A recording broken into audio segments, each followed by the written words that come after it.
दुपारच्या भाजीची सोय करायची होती म्हणून आई बोलली जा मामीकडे आणि भाजी घेऊन ये। मी गेली मामीकडे। मागच्या दारात बघितलं तर शेवग्याची फुलं होती।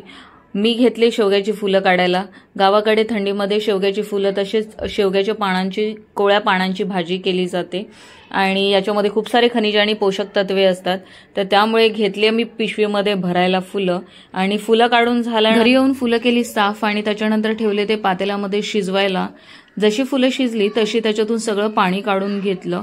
पूर्ण पाणी व्यवस्थित काढून झाल्यानंतर गॅसवर ठेवली कढई। कढईमध्ये 2 पळी तेल घालून त्याच्यानंतर बारीक चिरलेला कांदा त्याच्यामध्ये घातला। कांदा व्यवस्थित परतवून घेऊन त्याच्यामध्ये आपल्याला नंतर टाकायचं आहे हिरवी चटणी। हा बघा कांदा व्यवस्थित परतवून घेतला आहे आणि याच्यामध्ये जाणार आहे आता हिरवी चटणी ती व्यवस्थित परतवून घ्यायचं आहे आपल्याला। हे सगळं मिश्रण एकजीव व्हायला पाहिजे। व्यवस्थित त्याला परतवून घेऊन त्याच्यामध्ये आता आपल्याला टाकायचं आहे चवीनुसार मीठ। थोडं व्यवस्थित परतवून घेतल्यानंतर मी सांगितलं तसं चवीनुसार आपल्याला घालायचं आहे मीठ आणि ह्याच्यामध्ये हळद थोडी घालायची। ॲक्च्युली ही झटपट होणारी रेसिपी आहे एक फुलं शिजून झाल्यानंतर आणि ह्याच्यामध्ये जास्त काही लागतही नाही। घरात जेवढं सामान असतं त्याच्यामध्ये पटकन होते आणि चविष्ट होते। हे बघा आता पूर्ण मिक्स झाल्यानंतर आपल्याला टाकायचे आहे फुलं जे आपण शिजवून घेतलेले आहेत आणि आता याला व्यवस्थित परतवून घ्यायचं आहे। खरं तर भाजी ही लगेचच होते।